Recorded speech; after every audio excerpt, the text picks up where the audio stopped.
All right, so with k-means clustering, the idea is that, you know, this visualization also shows how it works. Initially, we start with these three clusters and they move, and we get, after a number of iterations, the algorithm converges to something like these clusters. So here I'm going to just create some synthetic data on income and age. So let's say for income, I'm creating data points with the uniform distribution from $20,000 to $200,000, and for age from 20 years to 70 years. Then I'm creating these data points with three clusters. So this is just simulated data to see if the algorithm is doing what we expect. So these are the three clusters. As it is two-dimensional data, we just use this as you know, a sort of a demonstration to make sure that the algorithm does what we want. So we want the algorithm to detect this as one cluster, and detect this as one cluster, and this as one cluster. So for fitting k-means, it's very easy. We just load it from scikit-learn. As it is a distance-based method, we need to scale or normalize the data. So I use these terms interchangeably in this course, but they actually refer to different things if you really want to be technical.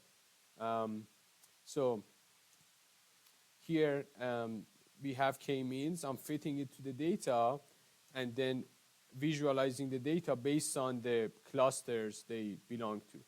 So these are the clusters that are detected by k-means. And it took k-means 3.9 seconds for these data points. There were 100,000 data points. So if we had 1 million data points, I tried it before, and it took 26 seconds. So the time that it takes, of course, increases with the size of the data. And you know, the increase is kind of, is not, you know, the algorithm is not really scalable. When we increase the size of the data, the time it takes kind of increases exponentially. And that's why for large scale data, if we have, you know, 100 million data points, which is very normal. You know, if you're working on, I guess, social media data, and you're kind of clustering tweets, and it's very normal that you have 100 million tweets. It's nothing, right? If you work with biological data, with gene expression data, again, these numbers are nothing.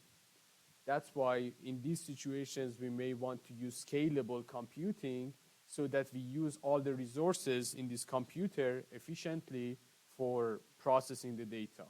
We may even process data that is larger than RAM of the computer. That's kind of out of memory computing. So if we have time, we will also cover those later in the course. All right, so that was the usual implementation of k-means. Now this is for image compression. So this is just a demonstration so that if you hear someone talks about compressing images using machine learning, so that you see it's nothing really fancy. It's actually very straightforward.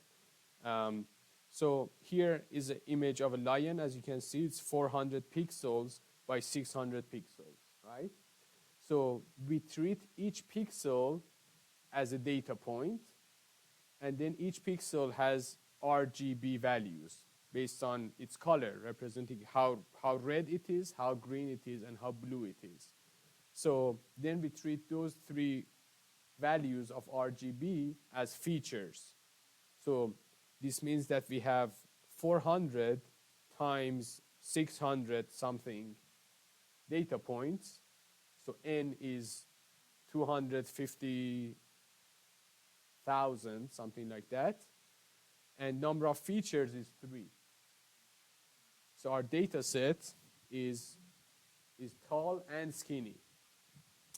And then here, when the data is loaded, actually each row of this image is an entry in this NumPy array. So it is loaded as a NumPy array, and currently the format is like this. This is the you know, all right, so this part, this is the first row of the image. So we want to just change the format a bit so that each entry becomes 1 pixel of the image. So for example, you can see that this entry is this much red, this much green, this much blue. This is the top left pixel, which is very blue, as you can see. And if you look at the image, it is this pixel, which is very blue. All right, so here I'm restructuring the data so that it becomes one tall data set where each entry is 1 pixel.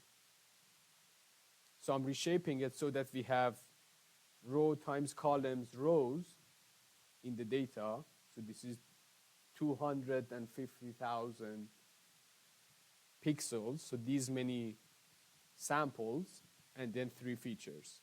So this is the flattened image and it looks like this now. So this is the change I did. So each entry is now 1 pixel. And in total, we have these many pixels. So these many data points, right? Now, if I try kMeans on this with 8 clusters, it's going to find 8 clusters of pixels which are similar to each other in terms of their colors being almost the same. And then I can recolor every pixel based on the average color of that cluster, right? So there would be many pixels that are like different shades of blue. They will end up in the same cluster because their RGB values are almost the same. And then I recolor all of them as the average blue for that average color for that cluster. Then I can compress the image. So here we're fitting the classifier. Now I'm using the averages to recolor the image. The compressed image now looks like this. You can see that all these pixels on the top, all of them are exactly the same color. And the image now looks like this. All of these are the same color, right? Now this one is a second cluster. So here in this image, I've compressed the image by a factor of 10. So the image was 300 kilobytes. Now if I save it, it's 30 kilobytes.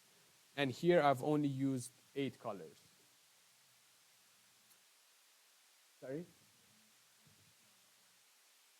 Well, I can run it with 5 clusters, and then the quality will be lower, but the compression will be higher, right? So maybe the lion would be difficult to see, but the image will be even more compressed. This one only has 5 colors. Yeah.